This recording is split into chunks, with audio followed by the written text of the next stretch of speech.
somos un solo cuerpo. Diga conmigo, somos un solo cuerpo.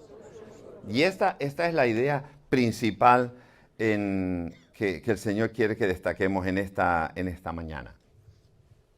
Esta semana ha sido también una semana intensa, pero hay un denominador común en toda esta actividad. Y me doy cuenta, y es que Dios nos está preparando para algo que viene, algo distinto y algo que tiene que ver con tiempos buenos. Tiempos buenos. ¿Va a haber crisis? Sí, va a haber crisis. Pero lo que Dios está preparando para nosotros en medio de los tiempos de crisis son cosas buenas. La iglesia va a tener cierto tipo de persecución.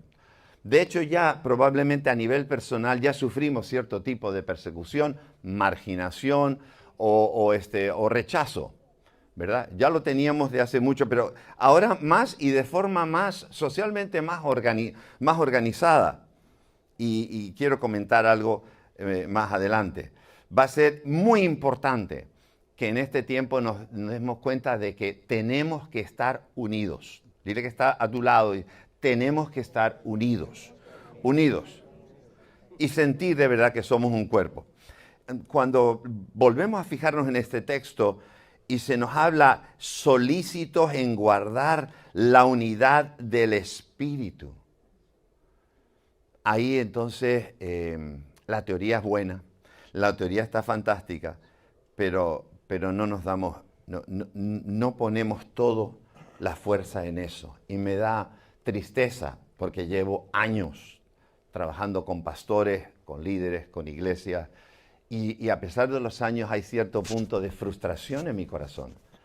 Porque a pesar de los años y todo el trabajo que se ha hecho, me di cuenta que todavía hay muchas personas que no captan eso. Hay todavía muchas personas que no captan que somos un solo reino.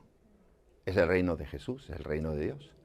Es un solo cuerpo, es el cuerpo de Jesús, no son muchos cuerpos. Y como todos los cuerpos, sus miembros no se separan, sus miembros están juntos para coordinadamente dirigirse hacia donde la cabeza decide ir. Y hay problema. Tristemente hay problema para eso, que somos un solo cuerpo, aunque tengamos ideas distintas, aunque tengamos orígenes y culturas distintas. En el cielo no va a entrar los colombianos por un lado, los venezolanos por otro, ¿verdad? Los españoles por otro, los canarios por otro.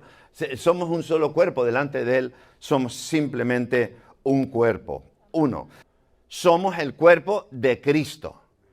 No somos enemigos, competidores, ni nada. Somos el cuerpo de Cristo. En Efesios 2:15 dice, y mediante la cruz, hablando de los gentiles y los judíos, que tanto se rechazaban mutuamente, dice, y mediante la cruz, reconciliar con Dios a ambos en un solo cuerpo. Esto para los judíos era infumable esto, ¿no? Intragable para ellos. Pensar que los gentiles, que siempre los habían aborrecido, de repente Jesús viene a hacer algo donde los une y en vez de ser dos naciones o dos pueblos o dos formas de vivir, son una sola. Eso para ellos fue una tremenda crisis, les costó muchísimo, todavía les cuesta. Efesios 3:5. Este misterio que en otras generaciones no se dio a conocer a los hijos de los hombres, como ahora es revelado a sus santos apóstoles y profetas por el Espíritu, que los gentiles, hablando otra vez de esos dos pueblos, los gentiles son coherederos y miembros del mismo cuerpo. Porque el judío pensaba que el importante, el cuerpo, el pueblo de Dios, ¿verdad? El orgullo del pueblo de Dios. Y eso lo tuvieron mucho tiempo. Cuando vino Cristo, empezó a cambiar cosas ahí. Y una de las cosas que cambió fue este concepto. El pueblo de Dios ahora iba a ser todo el que naciera en Cristo, ya fueran judíos o fueran gentiles. Y hay en mí algo por dentro que lo que quiere es denunciar toda esa mentalidad o esa filosofía, no aquí, en el mundo entero, de el individualizar al hombre. Individual. Eso ha calado en la iglesia también. Bueno, en la iglesia la gente viene de la calle, venimos de la calle, del mundo, ¿verdad? Y con todos nuestros líos. Y una de las cosas que tanto cuesta sacar de aquí, entre otras, es la idea de que somos todos hermanos. Somos todos miembros unos de los otros. Cuesta que aceptemos esa idea y por eso no nos sentimos tan cuerpo. Y esa individualidad de hoy que se enseña, que se predica, que se anuncia en la televisión, que se muestra desde las bancas del Congreso, en este caso del Congreso español, afecta. Ese sentido de individualidad afecta a la dinámica, a la marcha de la iglesia. Cuando queremos hacer cosas y la gente no lo ve y al no verlo no lo apoya, ni siquiera lo busca una explicación y se encierra en sí mismo y entonces ya a la hora de formar equipos cuesta formar equipos y a la hora de lanzar un proyecto hay una lucha tremenda porque la gente lo ve de distintas maneras y no se sientan para negociar ni para hablar ni para nada. Todo eso afecta al ritmo que Dios quería que la iglesia fuera. Y ese es un problema que traemos de atrás y lo mantenemos dentro de la iglesia. Afecta a las relaciones. No nos damos cuenta que tenemos que llevarnos bien. Se hablaba de humildad, ¿verdad? Soportándoos los unos a los otros. No nos soportamos los unos a los otros. Usted lo sabe muy bien. En la iglesia hay gente que no viene a la iglesia porque fulanito está en la iglesia. Hay gente que se va a la iglesia porque el pastor no le saludó. Y aquí no hay amor.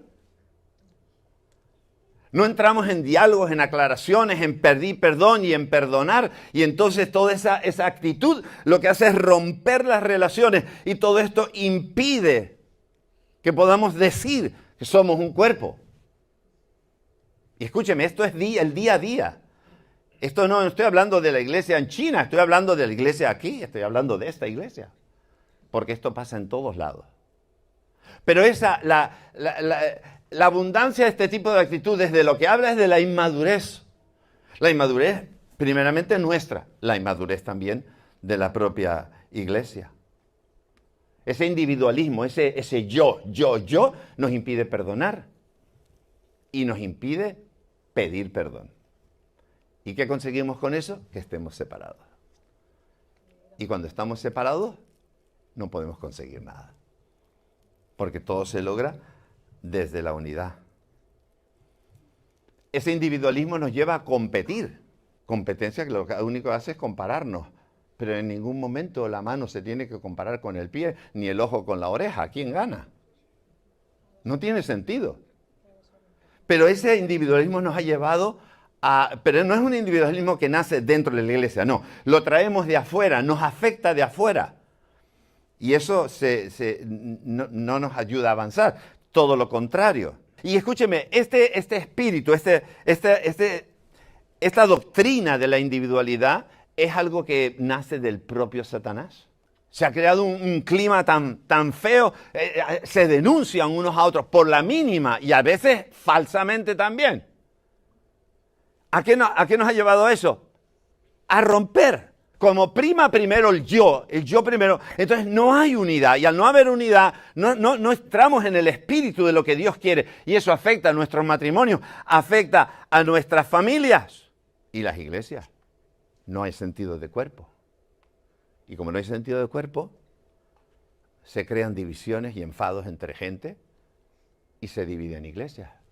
Líderes que se creen mejores, que critican sin respeto, que compiten para demostrar todo lo que valen. ¿Sabes lo que termina a lo que termina afectando todo este espíritu? Al plan de Dios. ¿Por qué tiene que estar la iglesia unida? Porque será mucho más efectivo el trabajo. ¿Qué trabajo? ¿Cómo que qué trabajo? El que el Señor nos dejó, que es salvar el mundo. No se trata de que levantemos ciudades nuevas, ni no sé qué otra cosa así muy lúcida, muy espectacular. No se trata de eso. Se trata de salvar gente. Y no lo haremos desde la división, lo haremos desde la unidad. Somos un solo cuerpo en Cristo y de Cristo, pero compuesto por mucha gente diferente. Va a ser imposible lograr algo si no nos ponemos de acuerdo. Tenemos que estar unidos. Y no solo como iglesia, como familia. ¿Cuántas familias están rotas simplemente porque... rotas no, es que ni se hablan ni se tratan por no pedir perdón. Se trata de hacerlo a la manera que el Señor dice. Y entonces veremos cosas extraordinarias, buenísimas. Pero si lo hacemos a la manera que el Señor dice, no te dejes llevar por lo que el mundo dice. Nos cuesta perdonar, pero el Señor dijo que tenemos que perdonar.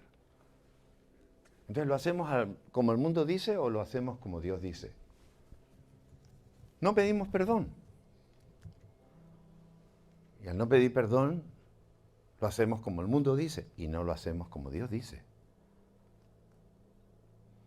Y yo le pedí al Señor cuando estaba pensando en todo esto y trabajando en esto, yo decía, Señor, que venga una conciencia sobre todos nosotros, que es verdad que tenemos cada uno una tarea y que la tenemos que hacer porque tú deseas que la hacemos, por eso tú nos la diste. Pero no la hacemos solos, la hacemos juntos y juntos somos más fuertes.